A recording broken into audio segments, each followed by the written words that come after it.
پدر بزرگ من واقعا تا زمانی که در این دنیا بود نیکی کرد.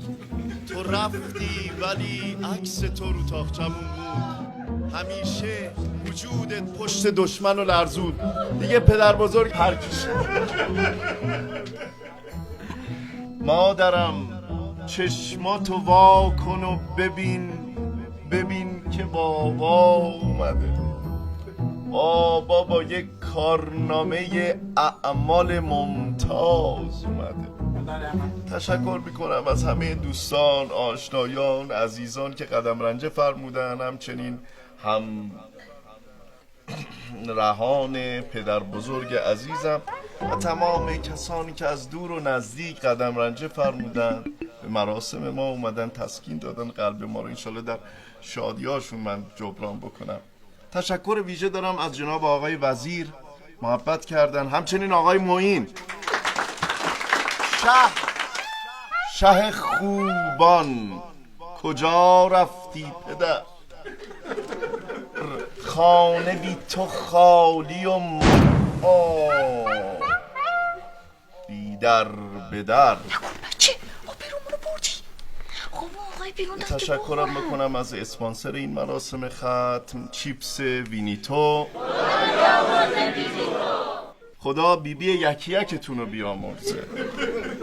خیلی خرسندم از این که جناب آقای معین بعد از ورود به کشور این اولین مراسمی است که اومدن.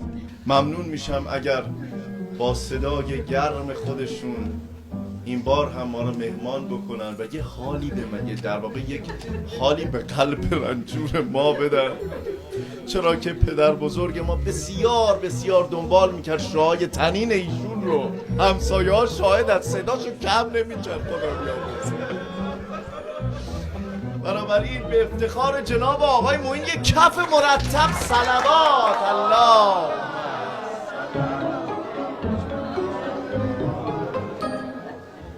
به نام خدا.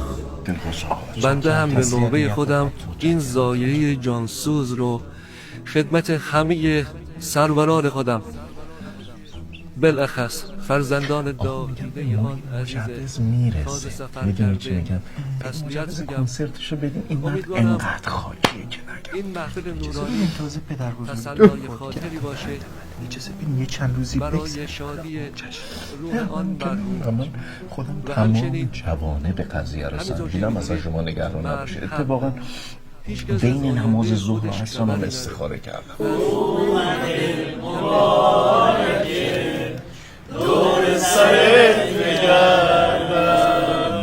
این در زندگی مردم جریان داره. هیچ کس از آینده خودش خبری نداره، پس عمر کمه، درد و غم و اگه نباشه دریا به قصده این قافله عمر عجب میگذرد.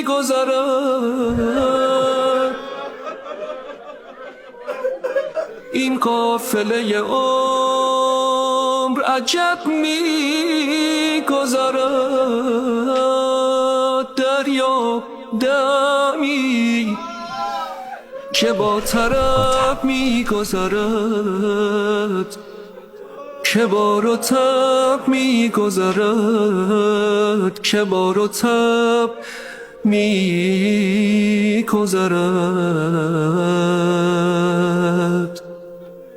ساقی ساقی چایی چایی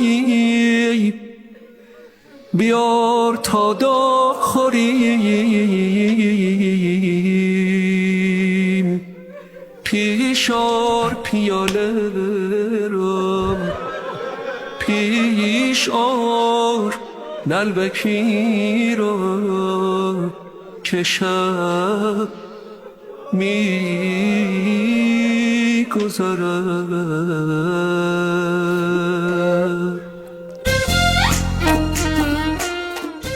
ما به جهت این که نشاط از جامعه ریشه کن نشه جان وزیر این بخش رو ممانعت نکردیم. آقا مراسم ختم پدر بزرگتونه. آقا من و خاندانم پدر بزرگم چی هممون فدای نشاط این مردم. اتفاقا ایشون روحش اینجوری شادتره. من در جریان بحث موزیک رو ما بذاریم کنار، ایشون داره غیر مبتذل میده آقا. این غیر میگی؟ بله همین این؟ بله. نه مشکل مردم که کم نیست جناب وزیر. غیر تو کمر فراوونه. نمیدونن مردم کجا بریزن، میرن فضای لعب خارج میریزن. خب بذار تو مملکت خودشون بریزن همینجا. اینجا؟ همینجا. من از راه اومدم، تو از راه اومدی